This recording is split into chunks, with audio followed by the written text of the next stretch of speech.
he also reshaped the e-commerce and logistics industries in Qatar. He's an expert that recently launched carriage trading and services in Qatar with a phenomenal success story. He's the former general manager of Carriage Qatar and the current business owner. Please help me welcome Mr. Ahmed Baddoura to the stage.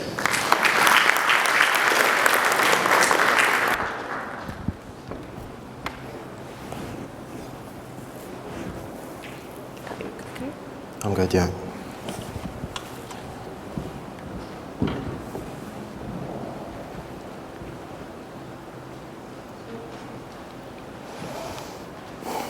Good afternoon, everyone.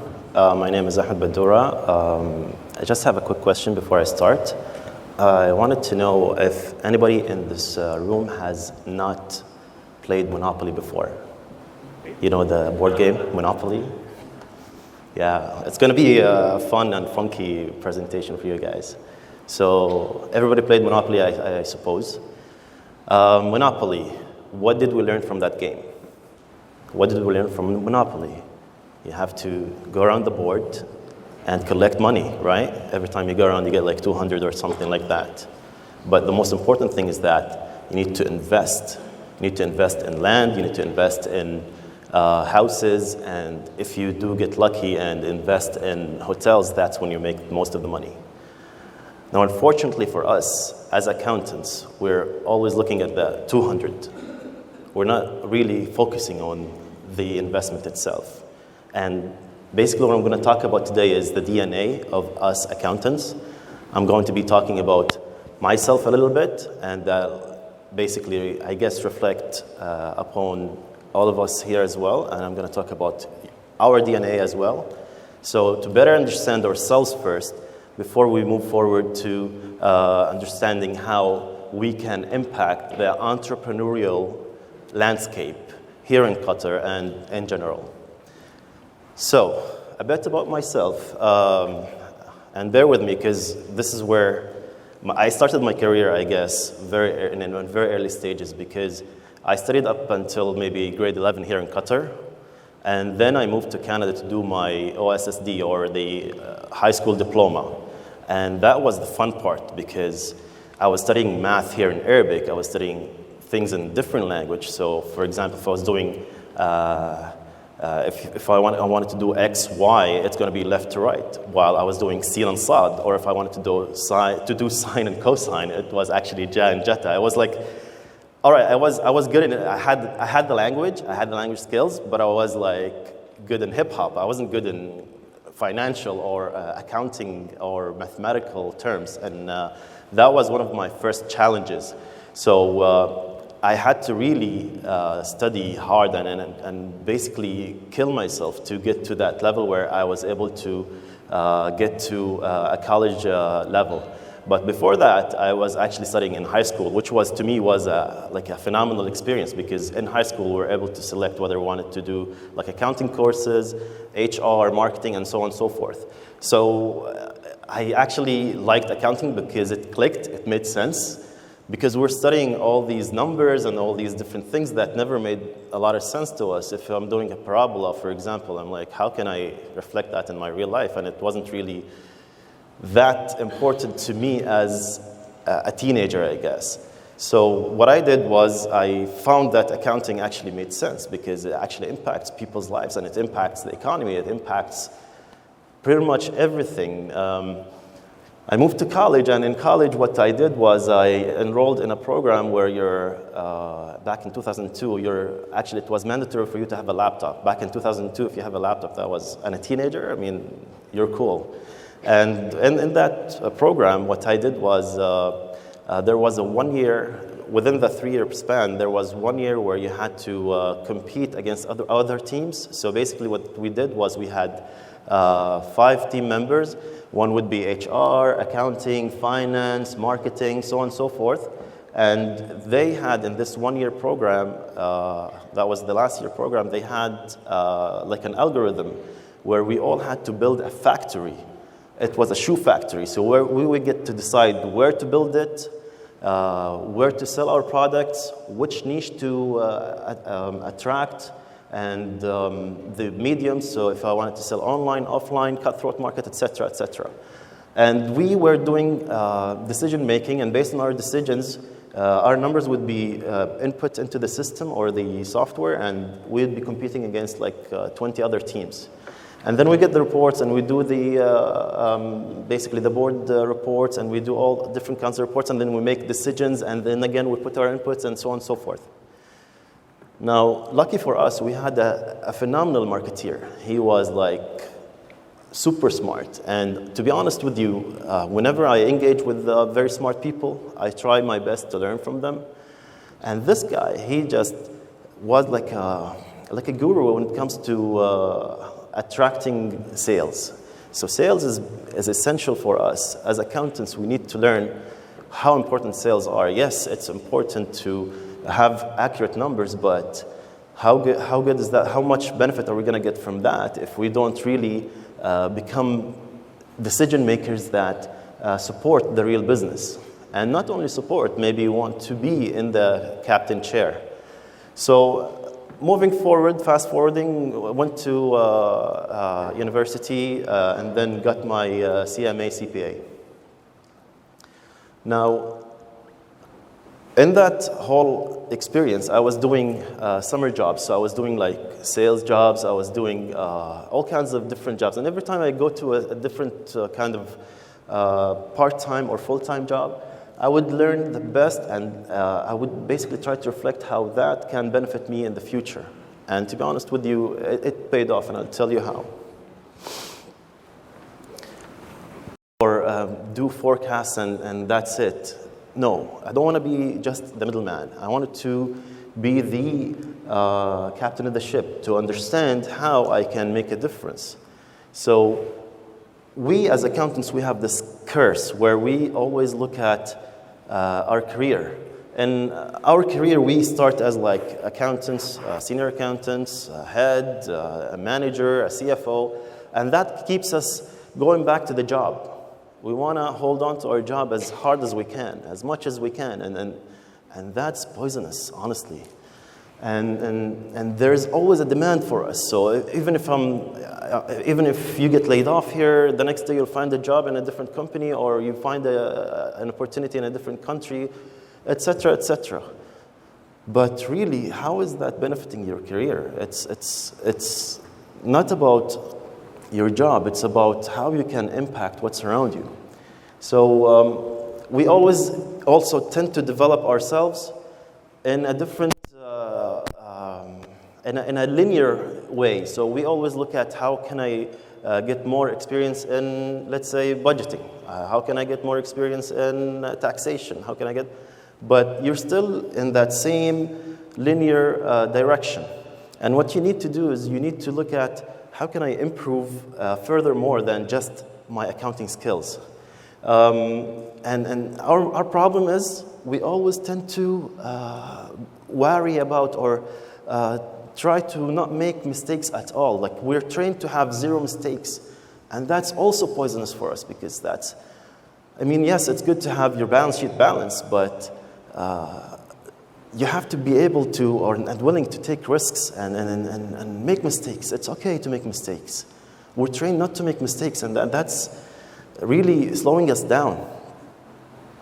And we always tend to invest in low-risk investments like real estate, maybe some bonds or investments that really don't have a huge impact in our financial position and personal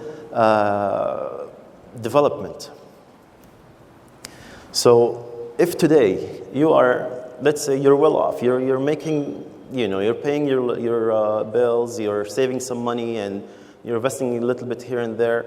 But imagine after 10 or 15 years when your kids want to go to school or university, and you have to pay for their university, their accommodation, you have to pay for their car maybe, you have to pay for their wedding, and then you have an extended family. So yes, today you're fine, you're doing good, but that's not amazing.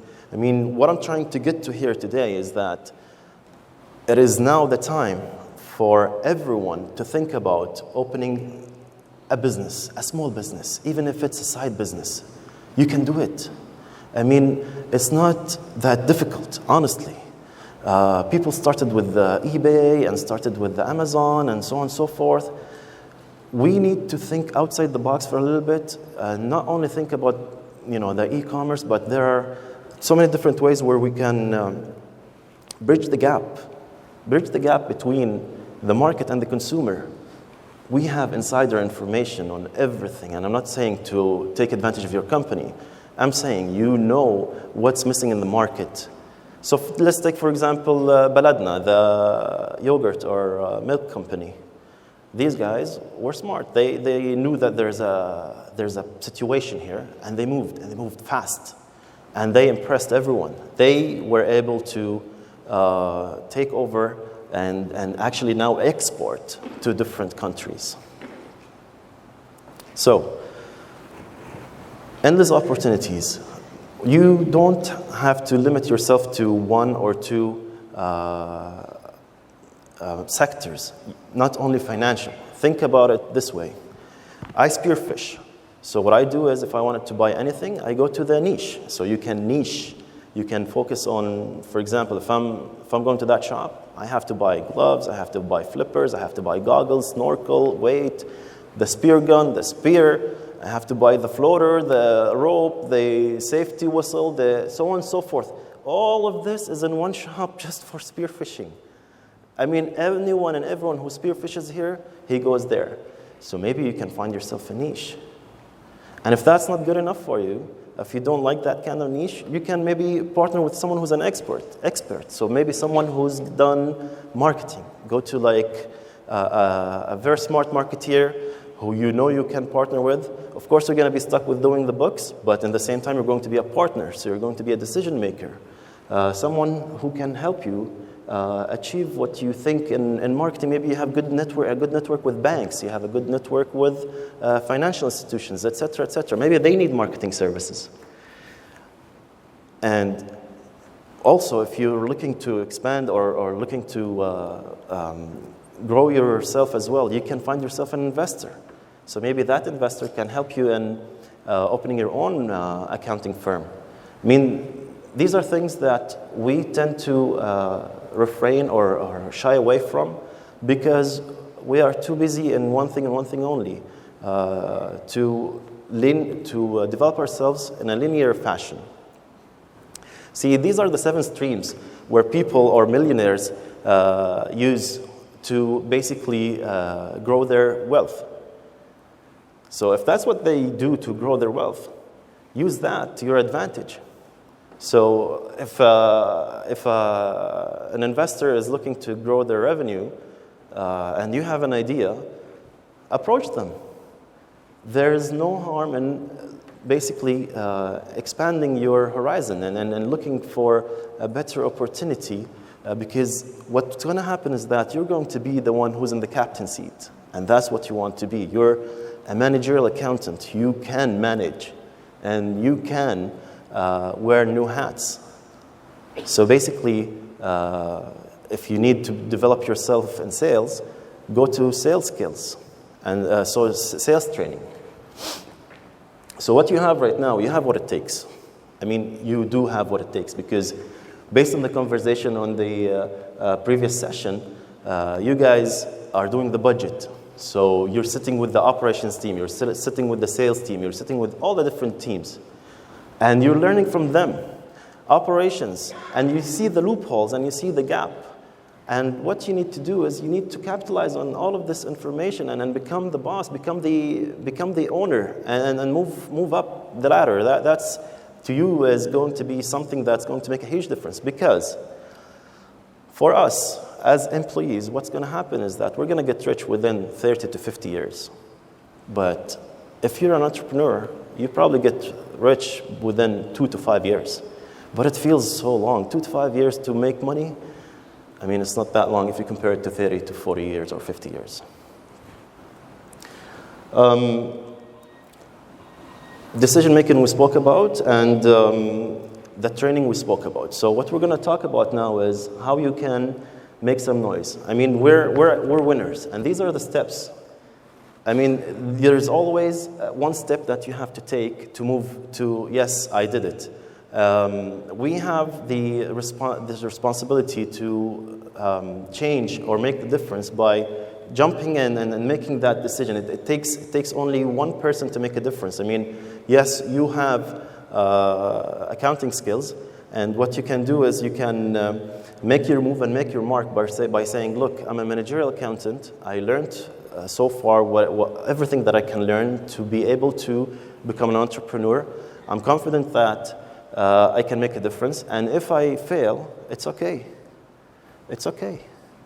Because, again, we tend to run away or shy away from making mistakes, but that's not a problem. See, if I were to tell you about my story with Carriage, so what happened was I had a position as a finance manager with one of the good companies here in Qatar, and I got approached by two kids, like I wouldn't say kids, but two 23-year-old young men, and they tell me, Ahmed, we have this idea, we have this software, and we want to launch it in Qatar. And I've got a financial manager position. The next step for me is the CFO, and I'm like, you know what? I'm good. But then I went home and I'm like, so what will happen if I actually do succeed? What will happen if I actually make this carriage something big? And I thought to myself, one, I'd be breaking my basically fear barrier because, you know, it's a new experience. Two, I have to prove myself, and I will prove myself. And three, I will make a lot of money out of it. Because part of the deal was that I get a certain percentage off of it. And I said to myself, you know what? Let's do it. So I started with a laptop, nothing more than a laptop. And I went home and I started to put a plan. And it's all about planning. It's all about really measuring what the next steps would be. It's like a project. And I didn't really want to just open a business. No, I wanted to make something that's totally different. So I looked at my competitor, Talabat at the time, and I said to myself, what are they missing? And I realized all of their customer base is expats. So I said to myself, why don't we have the Qatari or the local market involved in this online business? And I said to myself, so how do we approach them? And then I started asking myself these questions. And then I started answering them. And I did put a plan for all of this. And when I started, to be honest with you, I spoke to my uncle and my father, and they're like, are you crazy? You're a finance manager and you're moving up, and now you've got nothing but a laptop and no office. I mean, I'm like, yeah, so what? They're like, you have bills and so on and so forth. I said, yeah, I have some money. I mean, whatever happens, I have a little bit of a cushion. I mean, ultimately, you'll fall on that cushion. You've got your experience, you've got your degree. You can fall back on that anytime you have to. I mean, what's going to happen to you if you try to open a business and you fail? The worst that can happen is that you're going to go back to your job. I've met so many people in Delivery Hero that actually were entrepreneurs and didn't make it and went back. And I've met also a lot of people that made it and became very successful, and you hear all about them. The e-commerce business nowadays, it's skyrocketing. There's a huge gap. Okay?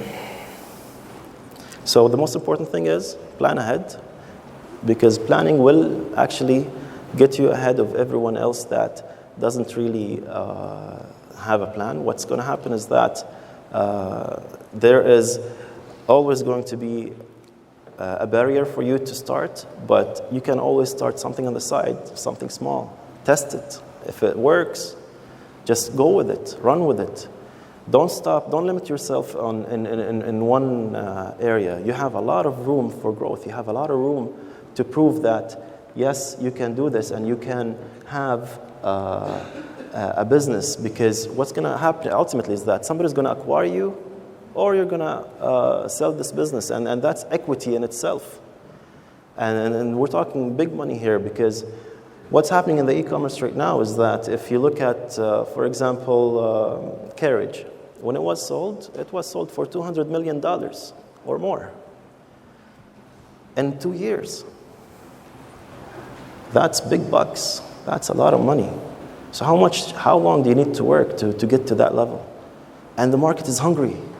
There is a demand. There are investors. There are consumers. And with the e-commerce, what's happening in the B2C and the B2B, it's just phenomenal. And now is the time. Now is the time for you as managerial accountants to become the big players, the decision makers. Start something on the side. If that's going to basically get you in a comfort zone. Don't invest with everything. Don't invest at all. Find investors. But have a plan. Have a plan and you will make it. And that's something that I'm confident about, because we do know the numbers. And we are actually doing everything except the one major thing, which is filling that final step that the previous session was talking about, which is the operations side. The sales. You're going to have to become the salesman or the sales manager. You're going to have to become the operational manager. You're going to have to become the HR manager. I mean, not all the time, but you're going to have to interview the new recruits. You're going to have to do that for, let's say, 1 year. You're going to have to do that for 1 year. And then after that, you're going to have your own team, of course. But for a startup, for a new business, you have to invest more time, but then you kind of lay back and then start to watch numbers, and you're going to have people working for you instead of you just working for people. Are there any questions? Okay. So basically that's it for me for today. And if you guys have any questions, I'm here to answer them.